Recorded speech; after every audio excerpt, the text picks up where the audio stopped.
Good afternoon, everybody. It is Jack, the train traveller, and I am outside the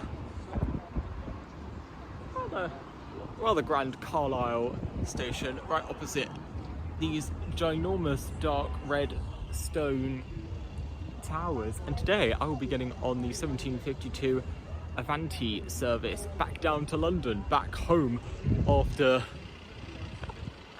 the camping trip. I started getting the Lumo train up to Newcastle. So let's see how the trip home goes. Our journey starts at the pretty grand but rather neglected Carlisle station, originally opened as Citadel Station in 1847 for the uniting of the Caledonian and Lancaster railways. However, since the entrance area has become dominated by cars, and it is not a nice station to walk up to.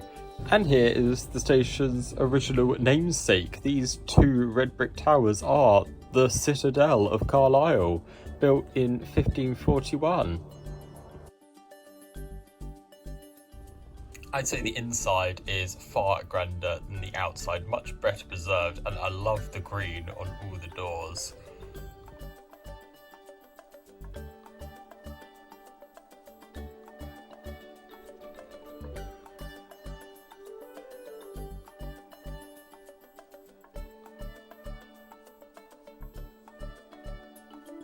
Although it is rather lacking in amenities, there's one shop and empty ticket booths.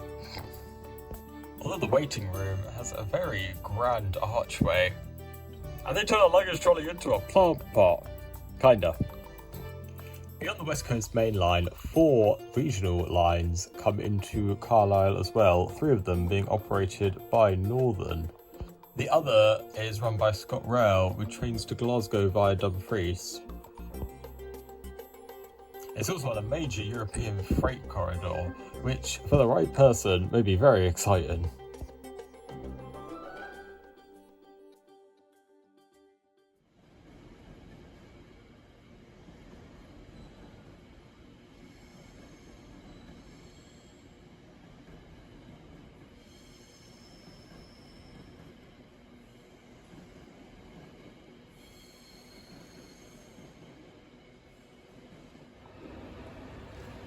And then my train pulled up. It was about 4 minutes late.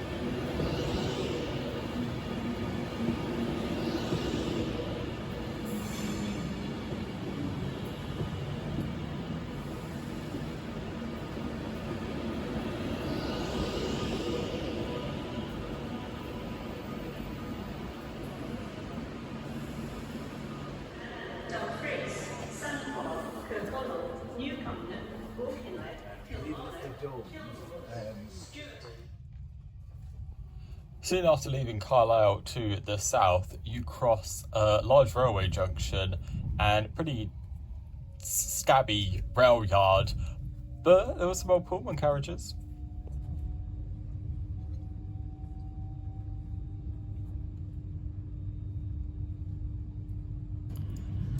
Today I was in seat 41, a window seat, and one of the refurbished Avanti trains with much nicer seats. And being opposite the very spacious luggage rack, there was a cosy spot for my tent. I could have put it in the above head racks, although I didn't really feel like that secure.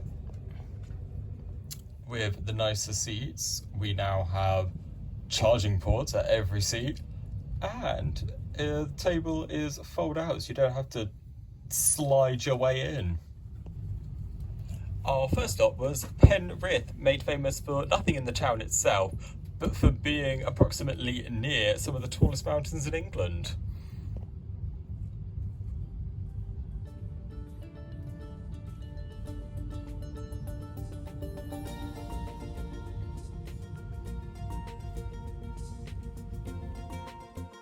And after shortly departing said town, you zigzag across the M6 and River Eden a few times before suddenly breaking over into quintessential Cumbrian countryside with rolling hills, stone walls and pretty farms.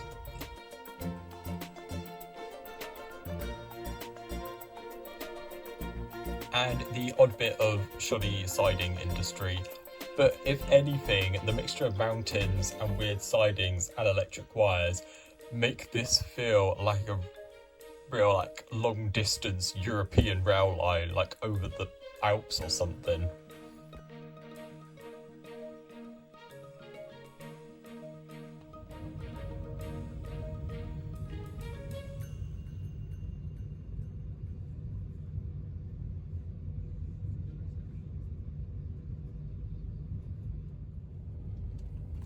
And as we cross the River Lune, it can only mean one thing: we're coming in for Lancaster, where way too many people got on, and it really emphasised the need for 2 London to Glasgow trains an hour.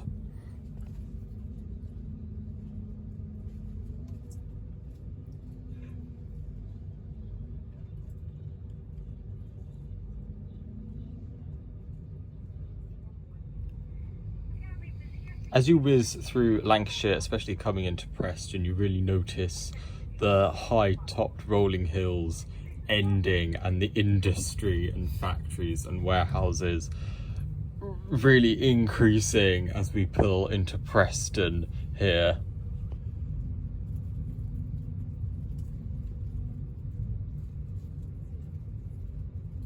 Not that you'd know it walking around the place, but this was originally called Priest Town. Religion has certainly declined since. But what does increase is train traffic here. So much we have 4 tracks, 2 for slower regional trains around Liverpool and Manchester.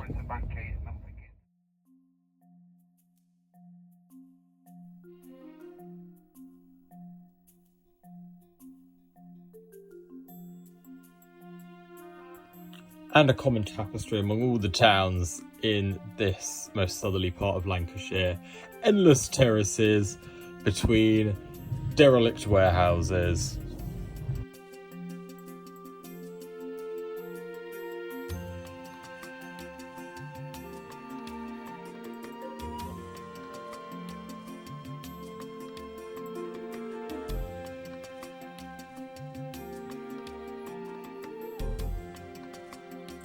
And more farmland, just flatter as you go over Chat Moss.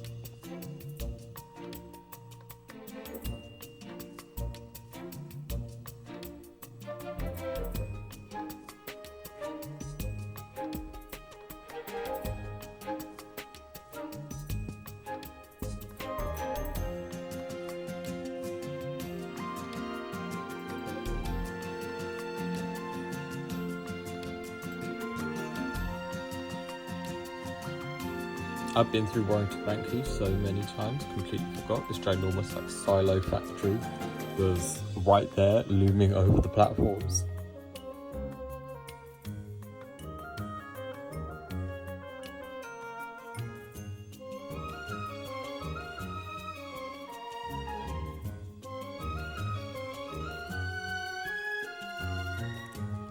But what I can never forget is the failed APT at the Crewe Train Centre that you fly past as we don't stop at Crewe.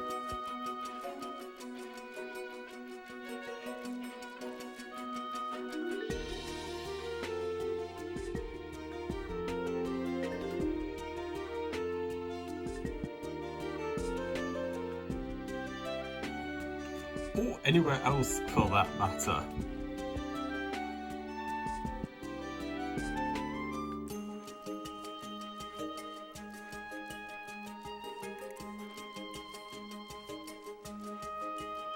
Not even Wolverton, where when this line opened 200 years ago, we had to stop for everything to be swapped over.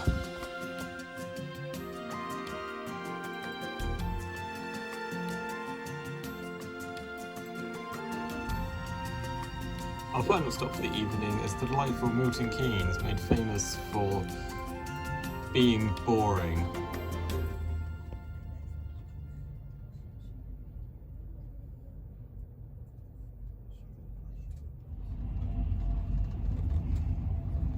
Although living on a boat Many of the towns south of Milton Keynes I'm very fond of, and I love travelling past as I go down the West Coast Main Line.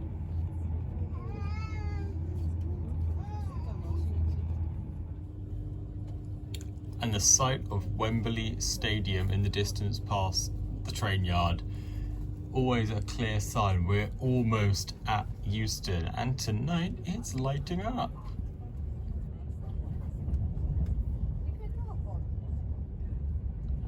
And we've now made it.